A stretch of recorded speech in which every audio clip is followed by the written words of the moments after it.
Welcome to the Innovator's Spotlight, a podcast featuring conversations with some of the most creative minds behind today's innovative designs and technologies in the health sciences. I'm Sean Grace, and today's guest is Mr. Fred Shelton, Johnson & Johnson's legendary and most prolific surgical products inventor, with over 800 patents to his credit and over 1,000 under review. Fred is an R&D engineering fellow at Ethicon, part of J&J's medical devices companies, and is responsible for inventing some of J&J's most successful surgical tools. Fred is speaking with me today from his ranch in Ohio, where apparently he has 15 full-size donkeys and 20 miniature cows. Hi, Fred. Thanks for joining me today. Good to talk with you. So tell me about your miniature cows. Well, miniature is relative. My miniature cows still weigh 1,500 pounds, but that's about half the weight of a normal cow. Uh-huh. And mine are miniature longhorns. Uh-huh. So if they got any bigger, I don't know that I would survive the ordeal. So do they produce milk? They are. They're actually a old Irish breed. They're Oh. Dexter cattle. They do milk and meat, and they are a very well-rounded, very hardy type of cattle. They're kind of pretty too. Uh-huh. Boy, I'd love to see a picture of 'em. I never heard of a miniature cow, but at 1,500 pounds, you're right. It doesn't sound so miniature to me. So this podcast is about innovation and creativity, things more often associated with nimble startups run by fearless entrepreneurs. But you've thrived as a creative force within J&J for over 18 years now and call yourself an intrapreneur as opposed to an entrepreneur. Describe what you mean by that. An entrepreneur would come up with a solution for a problem and then try to figure out who would fund it or how would we create something for someone. That's typically when someone says entrepreneurial spirit, they're thinking of someone like Elon Musk who comes up with an idea like, let's make all cars battery powered and sells that to either the world or investors or something else. Right. When you move into a big company, though, entrepreneurship is actually a little more focused on, so you get a new customer, and the new customer is the business itself. In general, that means you need to understand what does the company need right now, what places are strong, what places are not as strong, what activities would help move us in the direction that the company needs to move in. Right. And therefore, you're making your entrepreneurial pitches to internal people in order to not only create programs, but drive the entire company in new directions. You know, when you think of a multinational company, the size of J&J, with its dozens of brands and business units and its inevitable hierarchies, you would think that it would be difficult to get your ideas out there and have your voice heard and remain innovative and creative. It's not as bad as you think. I think it comes down to how you solve problems. If you have something that needs to be invented, one school of thought would be remove all boundaries, they're artificial, try to come up with the correct answer. I'm actually of the other school of thought, which is give me as many boundaries as you possibly can, and I'll look at them. Should I find them to be artificial, I'll push back on them. But more constraints makes people more inventive, not less inventive. Huh, I like that. More constraints equals more creativity. Now, often when you think of an entrepreneur, you often think of, the rebel, the rule breaker, the soloist, the independent genius who has big ideas and although the limitations may be on the money side, other than that, the world is that person's oyster. Working in a big corporation such as Johnson & Johnson and being creative and being an innovator, do you find that working as a soloist, or is it more important to build coalitions and create teams that help bring your ideas up the chain and bring them to market? How is that dynamic work for you? I've ended up playing on both sides of that fence because it Mm, really depends on the problem itself. right. When I was earlier in my career, and I was just looking at the devices we made and, okay, here's an improvement we could do. More often than not, that was a solo event, but it was something small. Hmm. As I've gotten farther into my career, as I've added more subjects that I'm working on simultaneously, it's not a matter of how smart I am. I just don't have enough hands to do all the things that I could do. Mm. At that point, you have to start shifting your gears and you have to start moving into collaborations. Mhm. There's also plenty of areas I'm not the expert of. And in those situations, I need an expert. And in the back and forth interactions, I may become more of an expert in learning that area, but that doesn't mean that I didn't need them in the first place because there's a whole bunch of subject matter that honestly inspires me and is fun to learn. And I just must have this new source of information all the time that I can only get through collaboration with other people. So, sticking with the topic of entrepreneurship, or in this case, intrapreneurship within a big company, there are certainly those personalities who just automatically feel oppressed within a large infrastructure with lots of internal needs and a business acumen that is sometimes complex. How does one navigate that situation? If you are an entrepreneur and you don't want to learn the business acumen, you only feel oppressed by the corporation. You only feel that you're only getting negative pieces from the interactions and how it works into the business world. Hmm. Those people become very disenfranchised, and it's very easy for that type of creative thinker to feel not valued, and therefore they do feel that the risk averse company is shutting them down. Right. By contrast, if you realize that you live in an environment, a business, that environment is populated by other people. Those other people have agendas and have needs. And for the most part, they're all working to the same good goal. They're all Hmm. working to fix medicine. They're all working to lower cost. They're all working to expand into other countries.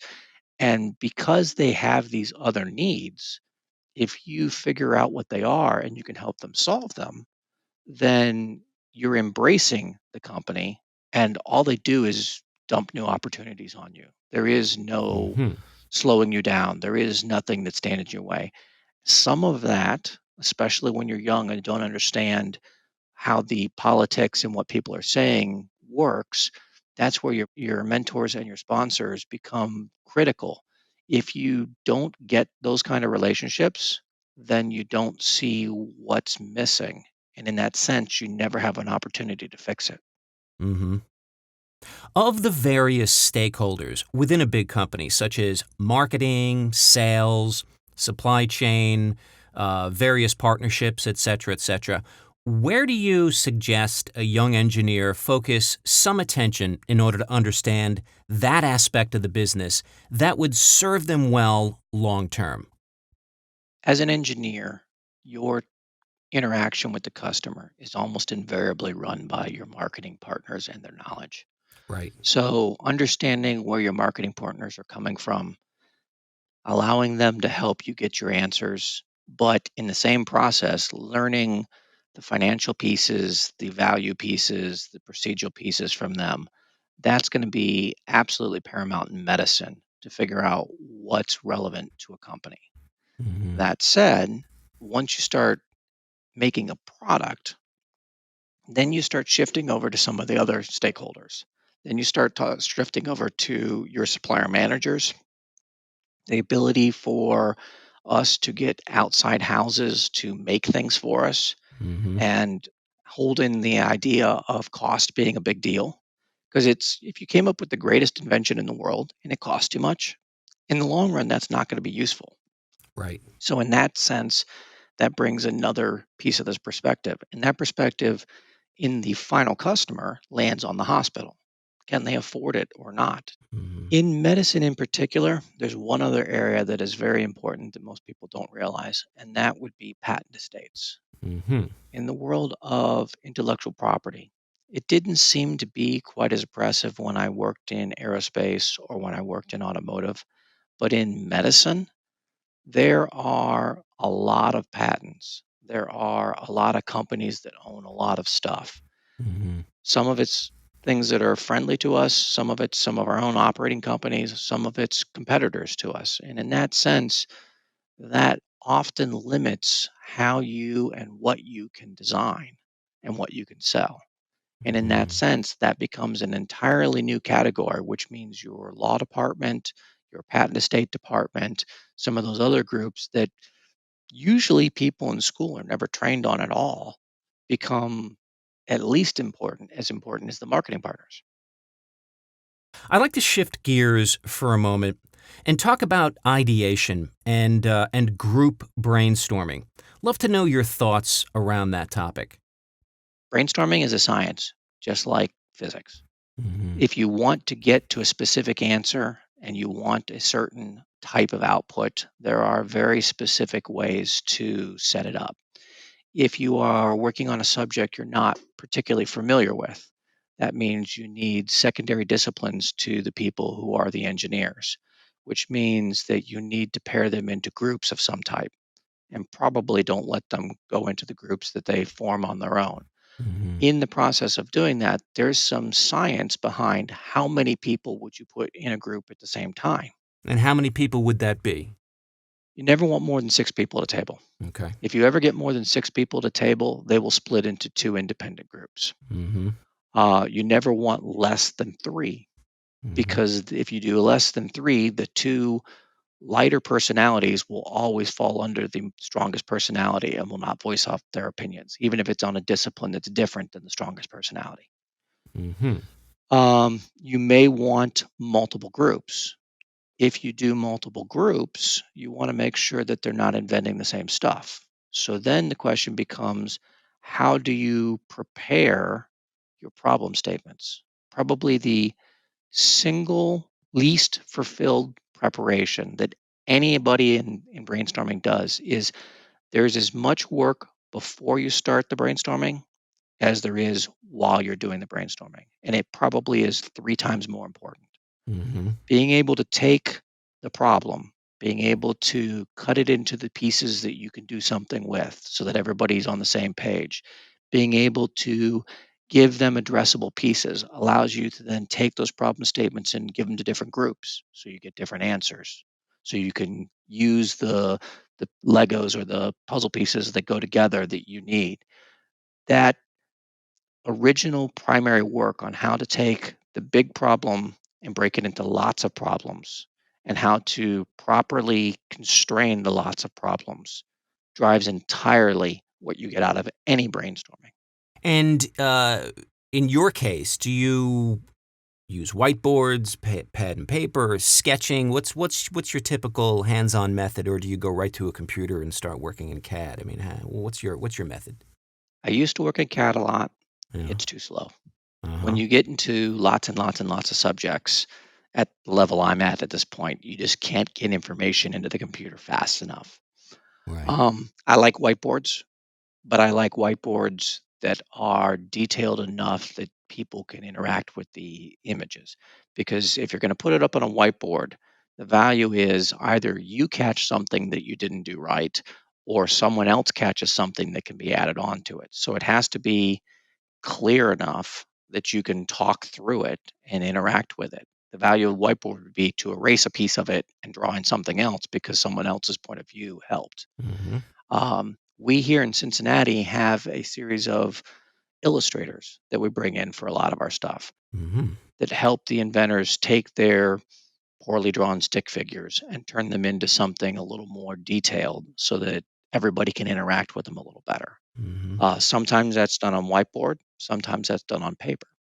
So I think I use all of them. Matter of fact, I was notorious for post-it notes for the longest time, and my desk was just full of them. And I've tried diligently to get away from that, but with the illustrators, I still have pieces of paper laying everywhere. So, Fred, how do you keep your creative mojo flowing after all these years?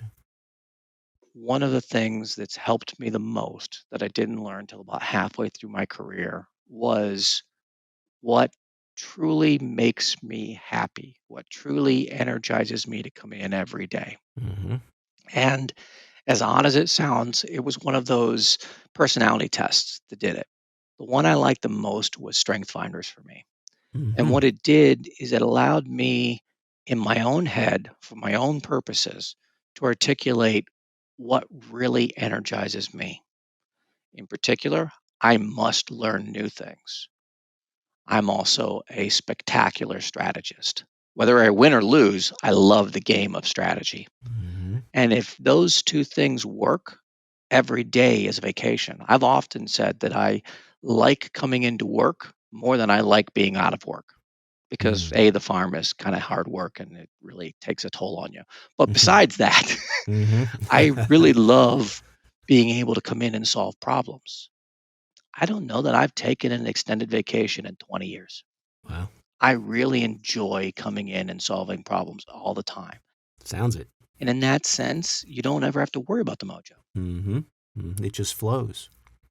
So you're saying that if there's one thing that you know now that you wish you would knew then, would be more about yourself. Yes. So, in general, when you're young in your career, there's a lot of people that will show you the deficiencies you have. And those rightfully probably need to be at least thought through and shored up a little bit so that you can interact with the community. Hmm. But the other point of view that's almost never taken, which is what are you really good at? Because you can get 5 times as much work from yourself if you're doing something you're good at that you like Mm. than if you're trying to fix something that you're not good at that you don't like. Right. And if I really had been able to articulate way back at the beginning of my career that learning things had to be part of whatever job that I was working on, I would have inserted it into my career way back then. And I probably would have been able to move faster. Very interesting. Well, I wanted to talk just a minute or so about where we may be heading technologically with things such as AR and VR and robotics, machine learning, and artificial intelligence.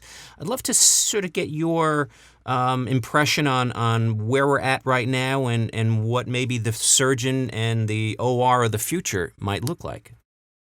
Up to this point, almost all medical instruments have been mechanical.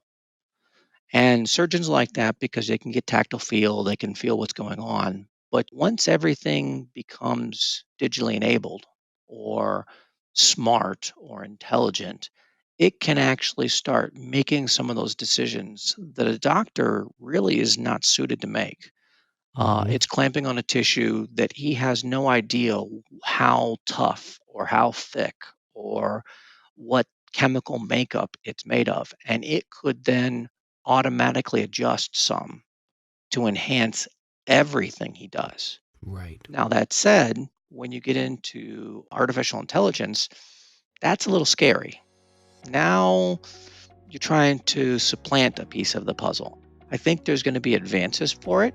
And I think there's also counterweights that might or might not be as useful. I mean, it's great for helping identify tumors, Hmm. but I would never want it to treat me. I would much rather have a human being treat me. I won't argue with that. Fred, I want to thank you so much for taking the time today and for such a fascinating conversation. Thank you. The Innovator Spotlight podcast is brought to you by Johnson & Johnson's R&D Leadership Development Program, cultivating tomorrow's innovation leaders in medical engineering and technologies. I'm Sean Grace, and thanks so much for listening.